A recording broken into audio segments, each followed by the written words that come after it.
college radio stations, like good place for music and such. I feel like radio is Sure. dying.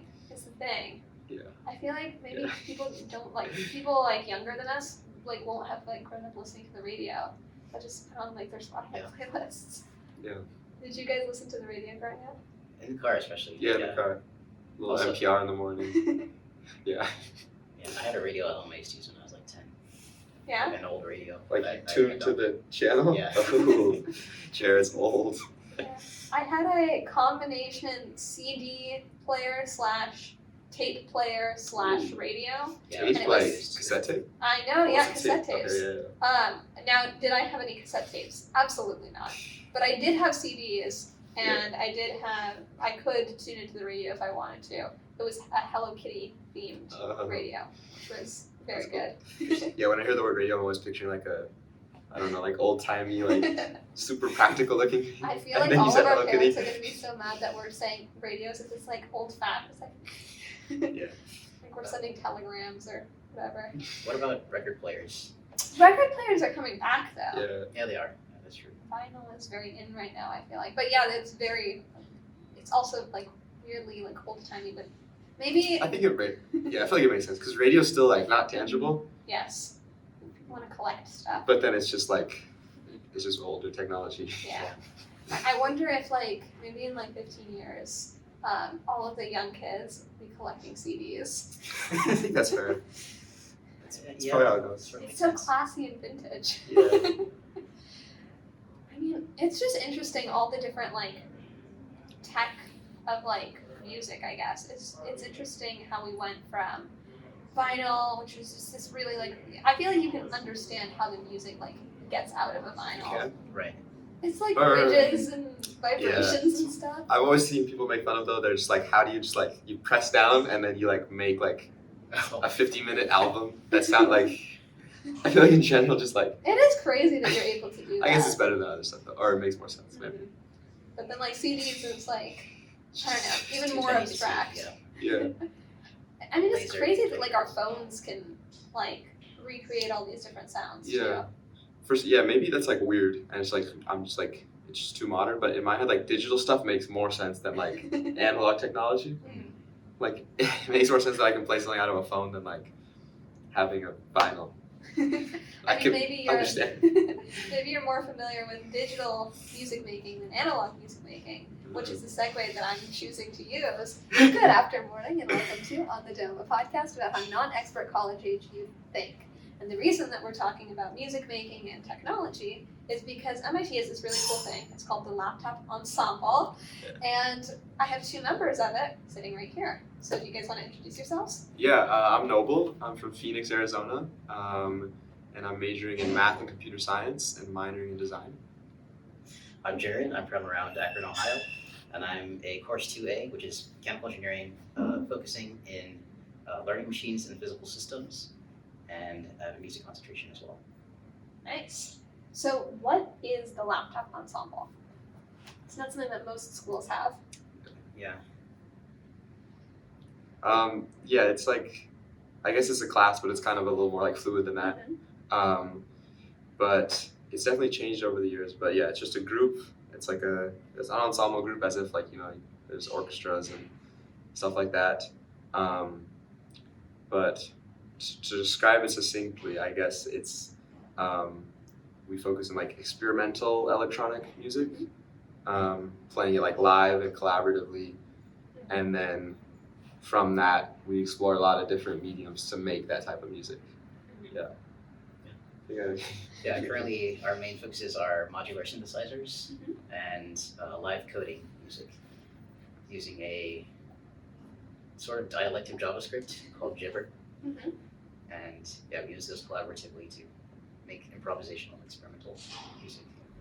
So I want to describe a little bit of what it looks like when you guys perform, because normally when you go to like a musical concert, maybe there's a singer and there's like drums and a guitar and everything, or maybe you're going to an orchestra and there's a bunch of violins and violas and trumpets and all of those instruments. Right. When you go to see the Laptop Ensemble perform, you see a big table covered in wires, and weird looking boxes with lots of knobs and dials and buttons. Sometimes there's like a half open briefcase within which has more wires and cables and buttons. And then there are people standing behind it who are pressing buttons and coding things into laptops and, unplugging wires and plugging them in somewhere else. And from this, live electronic music is being played, which is really, really cool. Do either of you guys know how this started? I do not. The professor who leads it is Ian Hadwick. I believe it started less than 10 years ago, but I'm not sure exactly how. Very modern. Very, very MIT as well. Techy, but very creative.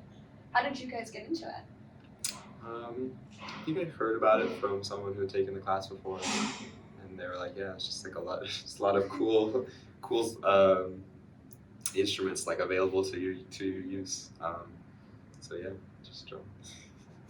Yeah, so I was looking for another course to finish my music concentration, and I was in a meeting with my music concentration advisor, and this was one of the classes that she recommended, and it was happening right after our meeting, so I just hopped into the next class and liked it and stayed with it.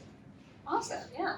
So were you guys musicians before? Did you guys play like instruments in high school or anything? How did you guys get into music?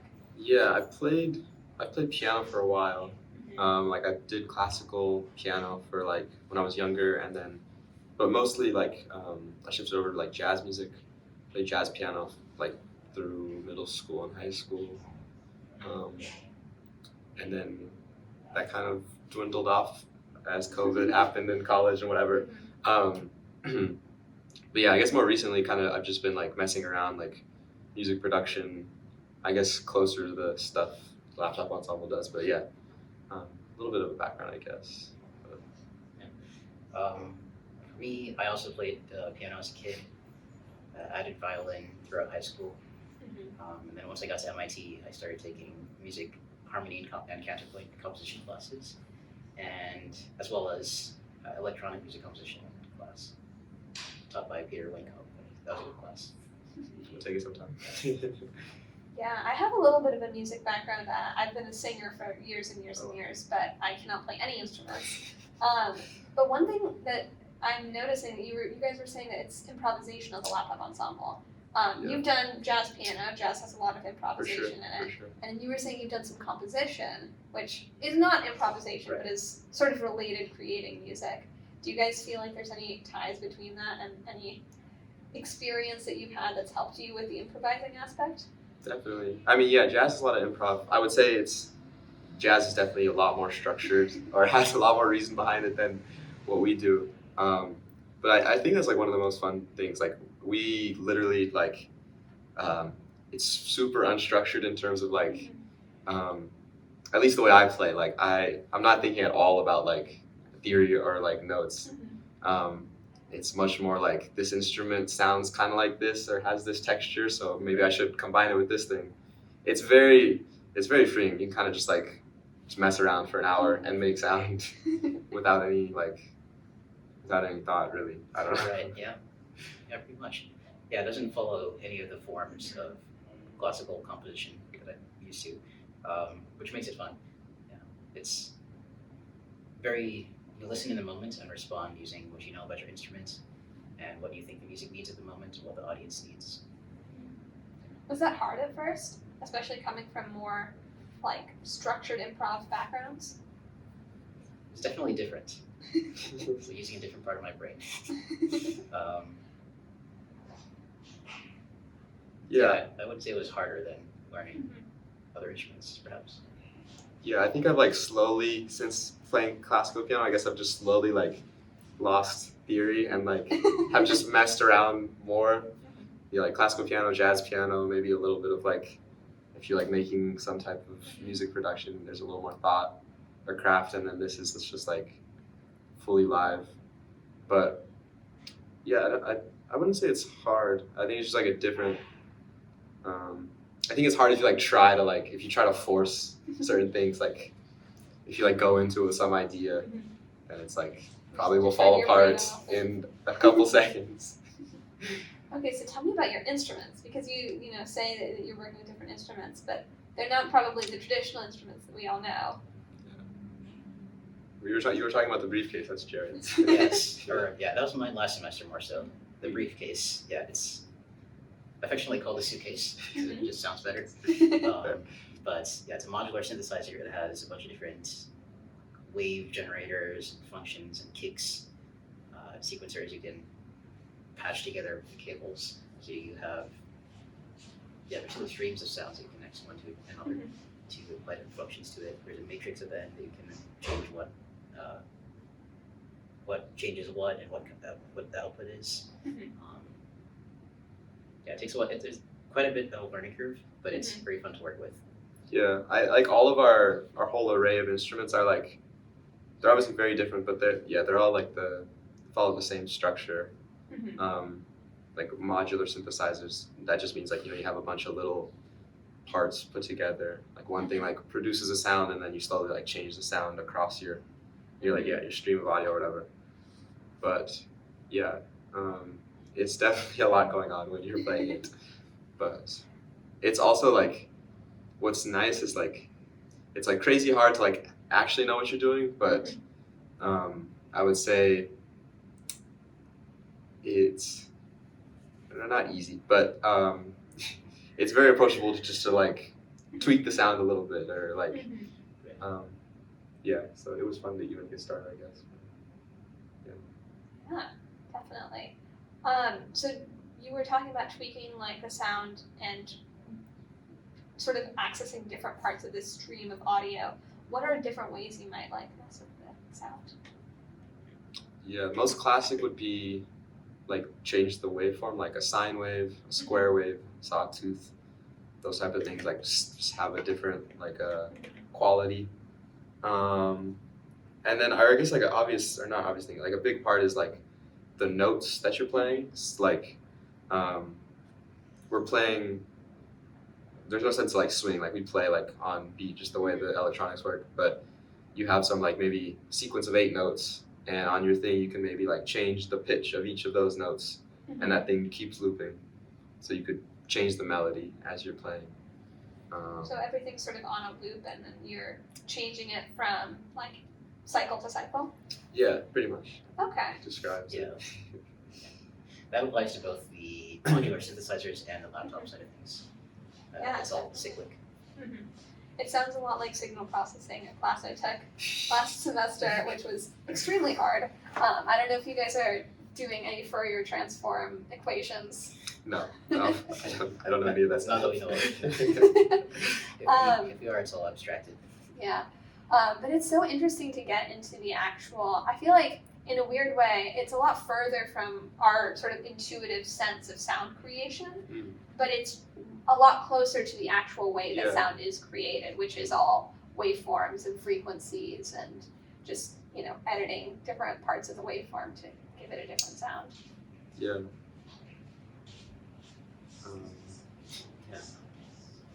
It's a more, you're building the sound from the ground up. You start with a simple sine wave, and then you apply all these different functions and effects from there. Yeah, I feel like it helps to like, or maybe I was already like this, but like, it definitely like helps you like hone into like something that's very simple, seemingly like you can like really obsess over the sound of it, and like I think like making it with modular synthesizers and stuff like that like definitely like helps you like just like obsess over the really small like textures and stuff like that, which has been fun. Do you feel like it's changed the way you listen to music? Do you hear things that you don't usually, or that you hadn't before? Or maybe has it changed like what type of music you listen to? Because you guys play all electronic sort of style music, right? It's changed a little bit. I definitely like a lot or some of the stuff we make is definitely like not what I normally listen to. Like a lot of times we're making like pretty like I'm not like I guess it would be like techno, like pretty like hard techno sometimes, which is not what I normally listen to. But I think like it's really easy to see like, maybe it's not like a techno song, but like across genres, like it's a lot of the same stuff's going on. Yeah. Did you listen to like what type of music did you or do you listen to? I mean, I listen to a variety of music, I guess, but I definitely started to listen to more experimental music and electronic EDM stuff things after I joined, both for inspiration and just for entertainment.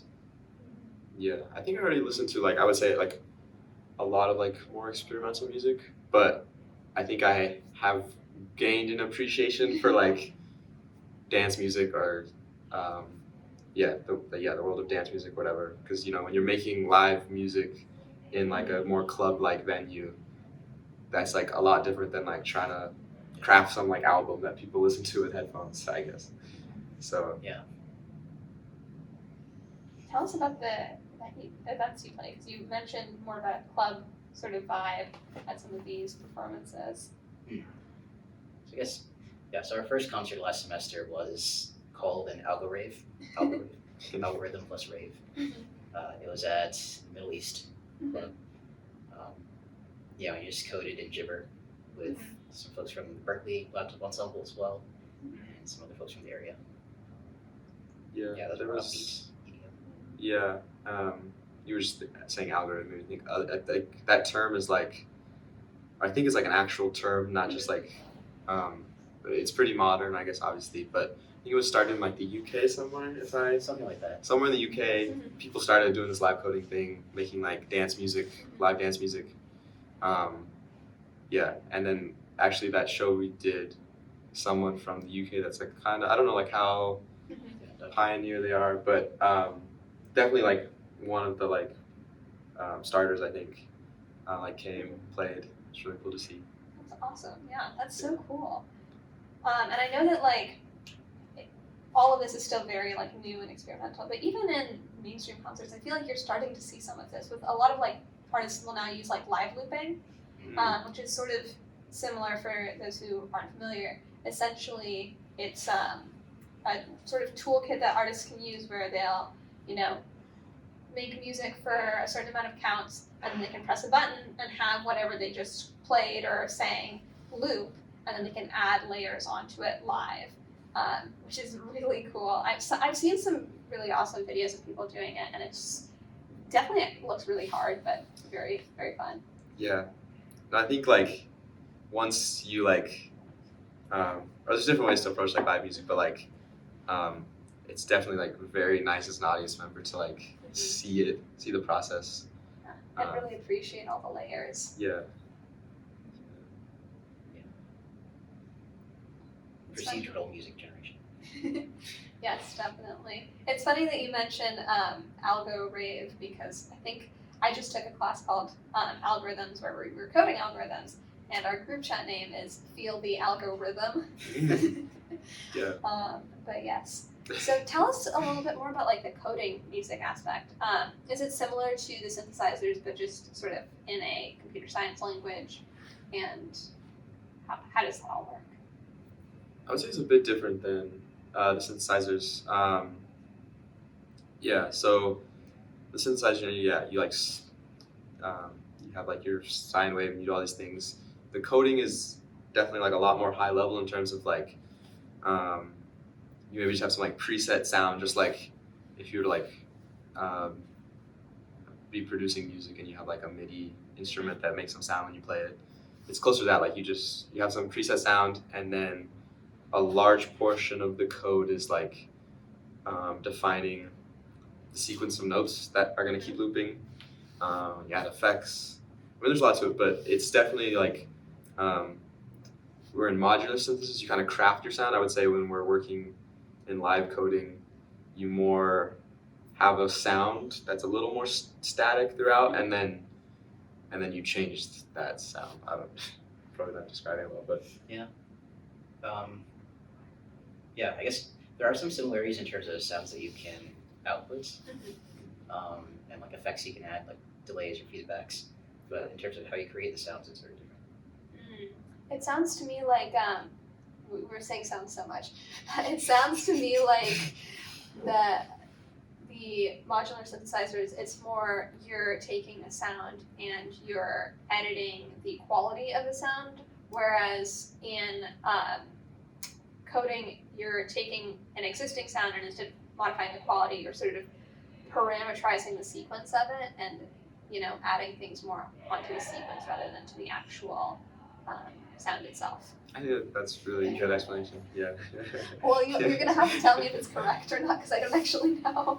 But yeah, that sounds fascinating. So do you guys do more of the live coding aspect or the synthesizer aspect, or have you done both?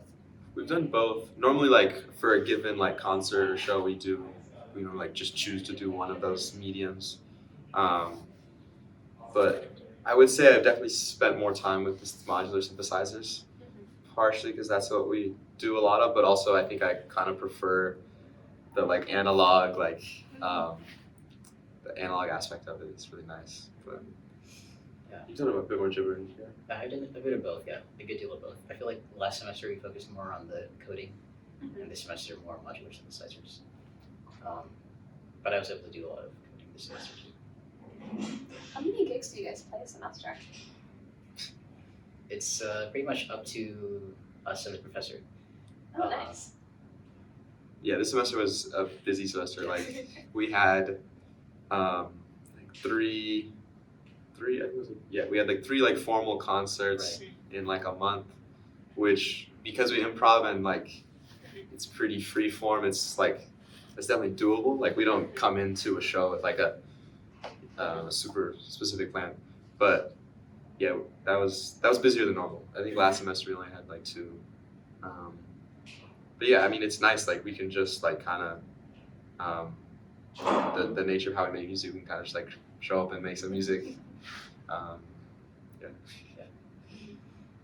Have you seen or heard live? I heard you guys at the MIT Gala, Yeah. the fashion show, which was awesome. That was good. Yeah, so for context, MIT has this fashion magazine, it's called The Infinite.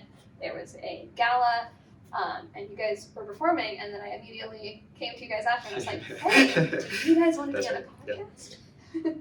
But yeah, it was so cool, and it's definitely very different than a lot of other music. I feel like I've been to a lot of different music performances, and it was very like unique. But you know what's interesting? It kept a lot of the same aspects of I think why a lot of people like listening to like live music, even though it was very electronic and very like techy, I guess. And you can see like someone playing an instrument. It still felt very. I feel like it still had the feeling of like human to human like music, you know, creation, I guess. Yeah. And like, I don't know. I think that one of the coolest things about music is like the synchronizing aspect with like other people, especially since you know you were saying that you know you guys kind of just come in and make music. I feel like in so many musical like scenarios, you just are a group of strangers and just come in and like make music together and then you know leave. Whether it's like in professional music or whatever, but I just think it's so cool to be able to like take a group of people and connect purely through like sound. Yeah, no, it's great. Like, if anything, I think like when you're like less, or maybe not less familiar, but like less planned, it's like the best time to like, because then you're like forced to like kind of get a feel for what everyone else is thinking. And yeah, maybe I have some like idea of what I want to play, but then Jared starts playing something that like we're in a new world now. I should like do this instead. So. Do you guys like performing? Are you guys performers? I don't know about that. That's actually part of why I joined the Laptop Ensemble, to become more comfortable performing and improvising, like performing when I don't have a set thing I'm supposed to perform, which it's easier to some degree because there's less of an expectation of what you have to do. So it is freeing, but it's still performance. But it is, I found it to be very fun. Yeah. It's funny you were saying like it still felt like very much like live music or like human aspect, which is good to hear. But like sometimes I think, or I'm always like behind the whatever for us, but like because we are just like staring at these things with wires and like, and then the music we're making is like often like dancing music, like yeah, I think it's 'cause it's sometimes a funny look. I mean, you try to move a little bit, but I think a lot of times we're just like standing up there, making like very energetic music. It's not really like a DJ. It's like hyping up Yeah. the crowd all the time. You have to be. I feel like you guys need to hype up the crowd. No, I think we could get better at that. Yeah. Probably. How we feeling tonight, Boston? I feel like Professor Hadwick usually does a lot of that.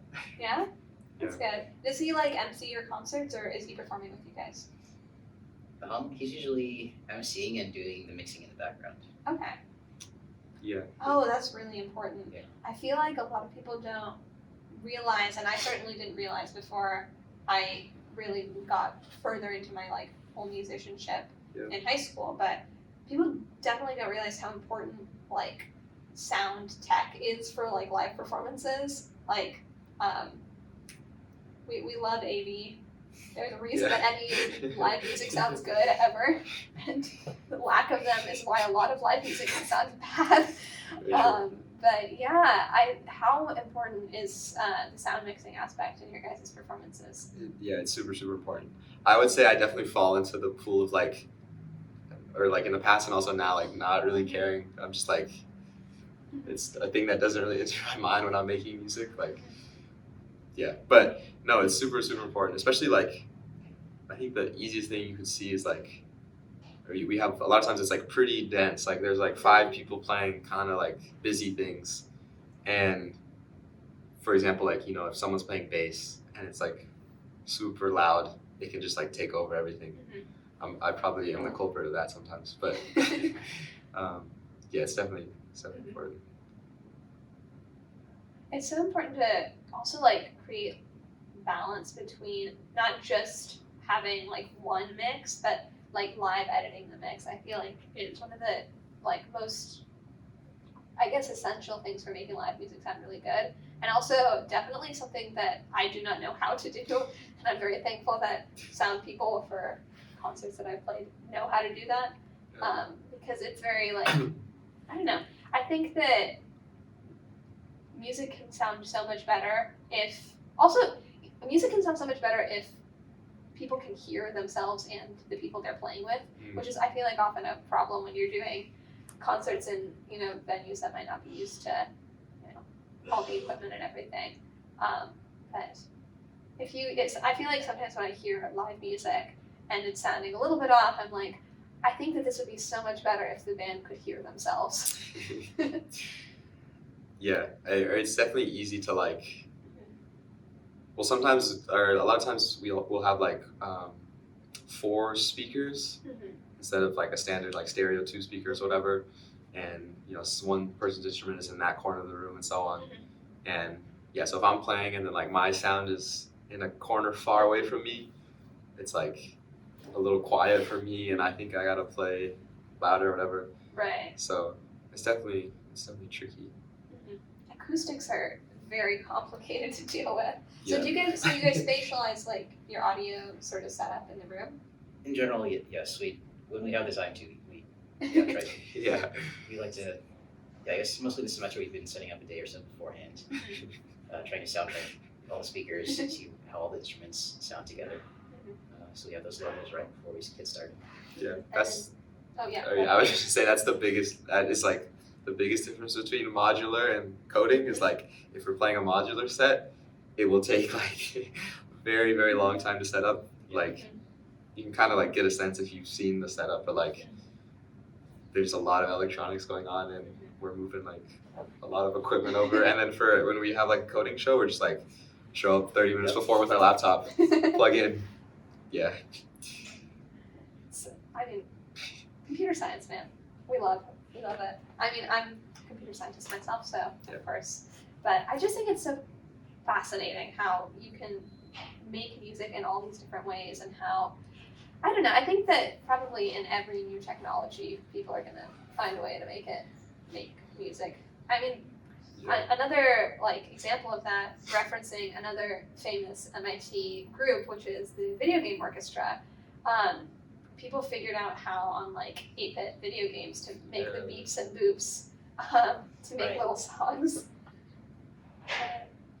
And like even like if people are, just sitting around or like drinking water, people will start like making beats and singing little songs to themselves and all that. Yeah, I've definitely like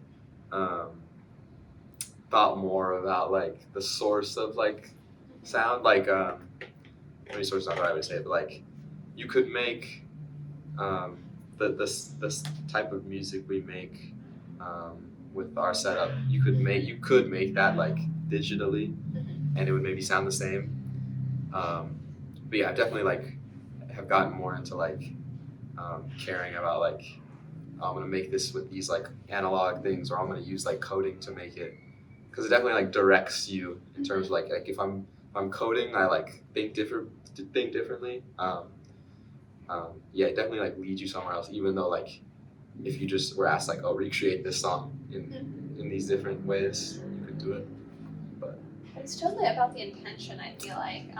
Yeah. And this is actually something I'm going to reference another episode that we did. We talked about architecture in a previous episode, and we were talking about the difference between construction versus architecture, and like what a building made by a construction firm versus what an architect designed building, like what's the fundamental difference. And we kind of came to this idea of like the intention behind it, whether it's made to be a certain building or made to sort of be a space that people that like has both form and function and all of that. And I think that it's definitely true. I think it definitely applies to a lot of art, and maybe just all art. Is like it's not necessarily about the actual sound waves, because you can recreate any sound wave digitally theoretically, Right. but it's about the intention. And I don't know. Maybe we can feel it. We can feel if it's someone turning a dial versus someone like recreating a computer, digital version of someone turning a dial. Yeah. I mean, the person making it definitely can. Like, I have to like a lot of the time. I would think you would probably agree. Like, it's just like you by yourself, or not, or there's a large portion of time where you're just kind of like by yourself, maybe like messing around with your instrument, and you kind of just like it's easy to like zone out and like, yeah, you definitely like notice how it's being made. But Also, there's imperfections when humans do it versus when a computer does it.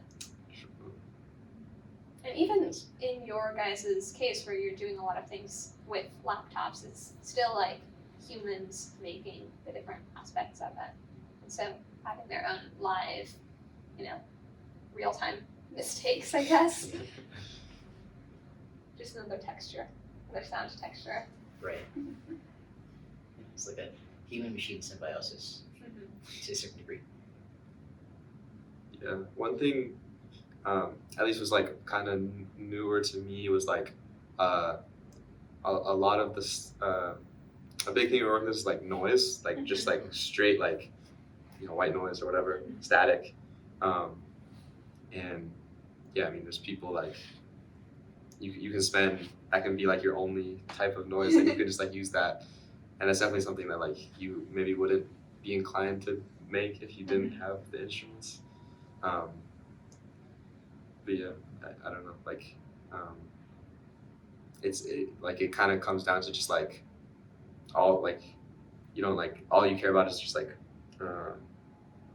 yeah, it's like texture or like the aesthetic of something, and noise, even though it's not like notes, it's like just as valuable as like a form of music, I guess. But I'd say that's one thing the Laptop Ensemble and electronic music composition has given me, is an appreciation of different sorts of sounds, rather than like traditional Western tonal harmonies, notes, noise, feedback, delay.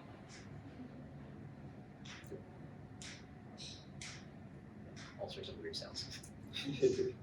It's always cool to just expand your idea of what music can be. I think that, for me, I did Hindustani music. I started in high school, and I had been doing, at that point, like Western choral singing for, like 6 years at that point when I entered high school.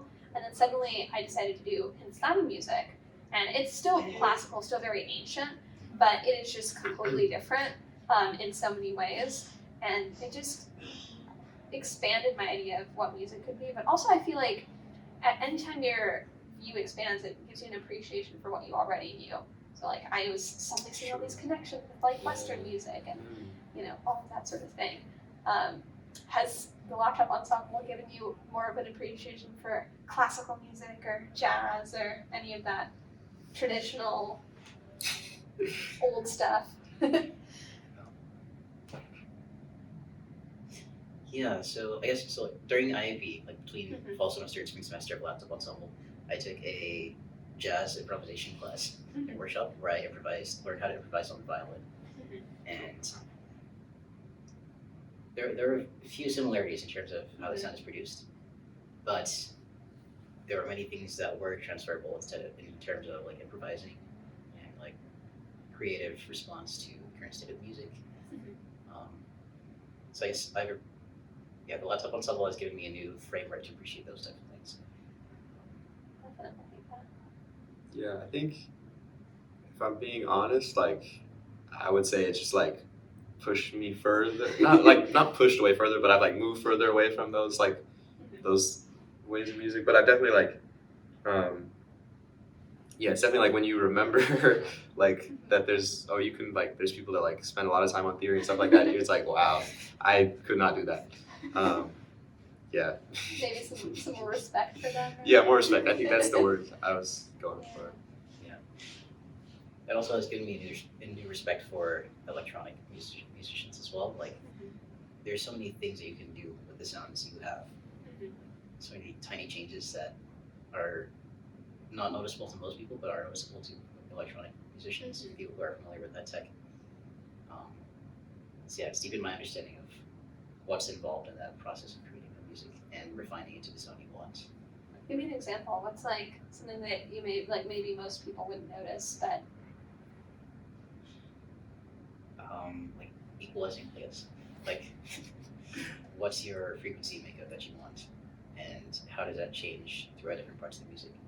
Do you want the higher end of this frequency, lower end? Do you want it left or right, side of the room? Let's see what else. The slightest reverb to change the mood. Yeah, I think there's definitely like two extremes that like I would say like I probably do both of, but like you could like get on every little detail and like people probably don't notice, which is maybe a reason not to do it, but you could argue either way. Or the other extreme is like you like don't you don't care at all, like you just like kind of don't care at all, like you're not very careful with the things you're making. Like you make this loud thing and you have loud drums, and like if it's a little messy, it's messy. And I think I probably go back and forth between both of those things. Yeah.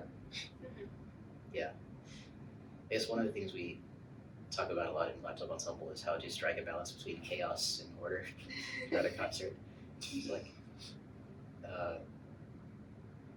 we start with a little bit of structure, like in terms of the form of the overall concert and what we want it to be. But within those sections, it can get a bit chaotic when like you have 5 people playing busy things at one time. Yeah. And then like how do you resolve that? How do you go back into some intensity at the end? Yeah, you heard us at the gala. You heard us at like a more honed in.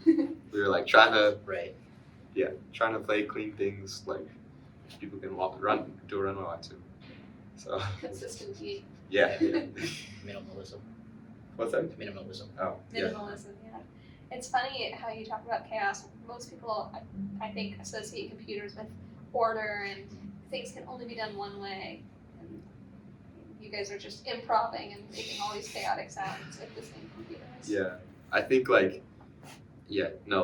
coding is definitely like, if anything, like I would say the biggest advantage I see with that is like it's easy to like make super crazy like chaotic things, because you can just like play this little sound like super fast, or like because you can like parameterize it and things like that. But yeah, I'm definitely a fan of just messing around. Okay, if you could pick one artist from a completely like non-electronic, Yeah. non-dance music genre and get them behind a laptop for a laptop ensemble concert and just let them mess around, who would you want to see take that on? Completely. Yeah. I would love to see like what Yo-Yo Ma would do with it, just to see like his thought process. 'Cause he's like a very emotional, impassioned performer, and I'd like to see how much of that he displays in an electronic setting. Yeah. I don't know if I have a good answer, but maybe like I guess when I go to like jazz most immediately, but maybe like Thelonious Monk is like a name you could say. He's like a famous jazz pianist, and I think I probably don't have the best year to describe, but like to me, he plays very, very interestingly. But like, I'd be curious to see like how someone who's like obviously very, or yeah, just to see like, if where his intention goes, like with something that's like not a piano piece. But yeah, I don't know. Do you have? My mind some- goes to like country rock. Okay. So Yeah, like either like 16-year-old Taylor Swift back when she was full country, Yep. or then maybe like go back in time, go to like I don't know, Linda Ronstadt or even like Bonnie Raitt. Just like getting them, just like first of all showing them this is something that people do would be really funny, and Yeah. then just getting them. Are you picturing them just like playing or like No, vocals up top? I feel like it would be really funny to have them sing, Yeah. but have their song be played with the laptop ensemble sort of style, and Just just like see how that goes. remix album. Yeah, that'd be so funny. Yeah. I mean, you can do that. You can. One thing I've kind of messed around with a little bit, because I love to sing, so sometimes Yeah. what I want to do is I want like an instrumental of my favorite song. They have really good voice background like AI separators now, so you could just like separate vocals and then make your own Yeah. laptop ensemble backing track. Which would Yeah. be very funny. That would be really interesting. I have no idea what that would sound like. I mean, I think there's people that have done that, or like, I don't know, like a Bjork or whatever. It's like it has like crazy vocals on these like electronic beats. But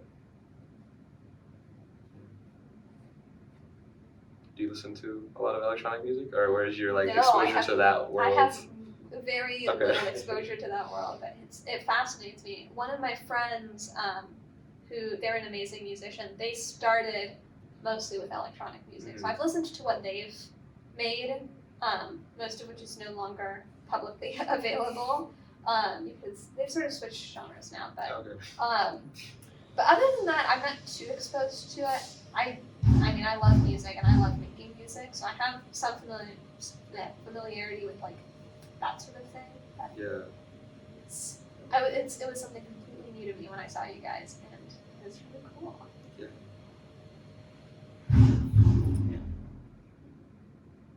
On the flip side, is there someone who's like not a musician that you'd like to put behind the helm of an instrument or laptop? Oh God, that's a good question. Could be you next semester. Oh, it could be me next semester. That was us.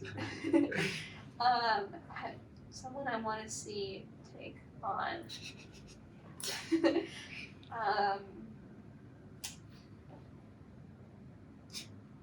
You guys have to also be thinking of your answers. There's an author I really like. Her name is Erin Morgenstern. She's actually from Massachusetts, but she does really cool world building in her stories. And she also, I know, really likes video games and video game like soundtracks. So sometimes that's electronic, not always, but I know that she has interest in the whole music sphere, but isn't maybe musical herself. I would love to see just giving her the laptop ensembles like toolkit and like letting her mess around. Yeah, no, I love in general when there's like a musician or something, and they just like, randomly like oh, they've done like painting, and like they have this whole other world. Yeah, all sorts of creativity. Just like, it all overlaps. Yeah. Jared, you asked the question. Do you have an answer? I'm just trying to move I don't know. fast. I'm just thinking of like certain politicians or like world leaders, what they would do with this technology. I mean, you can ask ChatGPT. Yeah. Mm. It will change the way you look at them when you hear what type of sounds they make. Give me a gibber script written by President Biden. That would be really, really funny. I wonder if you probably could get ChatGPT to like write an electronic music piece in the style of Joe Biden. Yeah. That's yeah. I couldn't even begin to like Just interpret that. remix the national Right. anthem. Yeah, it could be. I do think that what you were saying is definitely accurate, though. It's so fun to see like people from all different backgrounds just embracing like especially creativity and taking all these different creative elements and making it into something new. I think that that's probably that's one of the special things about MIT too is you have all these people who are so technical and nerdy and in some cases very theoretical, but there's so much overlap with like music and art and woodworking and all these different creative endeavors that we all have, and it's cool to see the bleed through of the technical into the creative and the creative into the technical. Very, very MIT. Mind and hands and lots Is of that official? laptops. Is that our official slogan? I Or, think like, it's men's it's and official. manus. Oh yeah. Yeah. Sorry. Can't Still spell know Men's, that. manus, and max. Yeah. Max. Nice. That's MIT for you. And on that note, yeah. You can't spell algorithm without rhythm. You Should be can't our spell slogan. algorithm without rhythm. And if you're at MIT, you can't spell. You can only I code. was waiting. I was like, Yeah.